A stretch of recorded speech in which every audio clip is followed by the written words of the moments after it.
Bonjour à tous, bienvenue pour cette première journée thématique dédiée à l'écoute de son corps. Aujourd'hui, nous allons aborder le premier des 7 chakras principaux qui est le chakra racine. Il se situe à la base de la colonne vertébrale, au niveau du périnée. Il régit toute la structure du corps, des os et aussi la sexualité. C'est vraiment un lieu d'équilibre fort. Son symbole est le suivant. Donc, il est rouge et vous pouvez constater qu'il y a un petit triangle à l'intérieur de ce symbole qui est dirigé vers la Terre. Et donc l'idée, c'est qu'il va aller capter toutes les énergies telluriques. On est vraiment dans la symbolique de l'ancrage, de l'enracinement avec cette orientation vers la Terre. Et c'est pour cela que j'ai souhaité vous proposer une vidéo qui soit justement en pleine nature et au plus proche de la Terre. Ce chakra est le siège des croyances sociétales et familiales, ce qui nous a construits. Il est ici pour répondre aux besoins fondamentaux, aux besoins de sécurité, de confiance, de survie et de vitalité. Lorsqu'il y a des interférences au niveau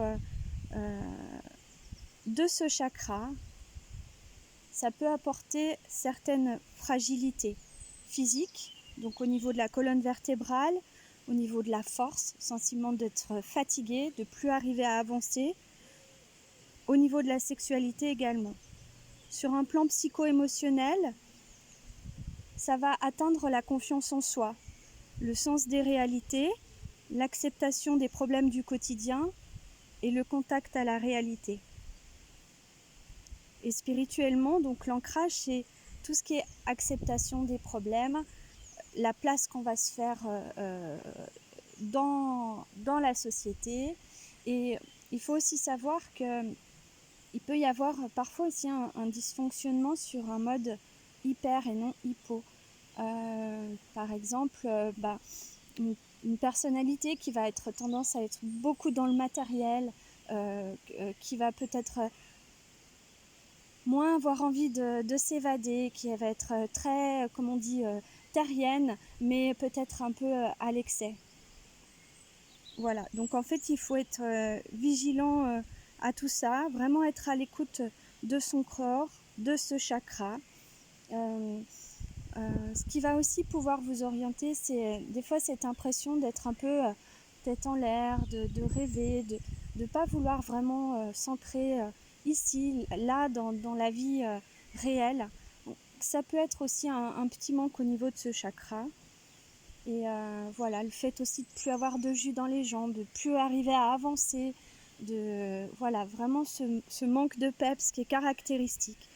Et d'où l'idée de l'ancrage, de l'enracinement, du contact avec la nature le plus possible, des marches, des respirations, des méditations aussi. Vous avez vu que sa couleur, c'était le rouge.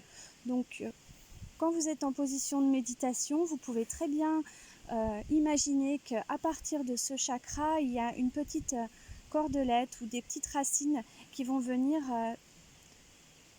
s'enfoncer dans le sol en profondeur et vraiment aller puiser au plus profond de la terre pour vous aider physiquement à ancrer cette position de contact à la terre et venir vous régénérer et vous nourrir de ce contact-là. Idem au niveau des pieds, des jambes, vraiment cette sensation d'appui avec pareil, visuellement, des petites idées de racines qui peuvent partir des pieds et vraiment aller trouver la force au niveau de l'énergie de la terre.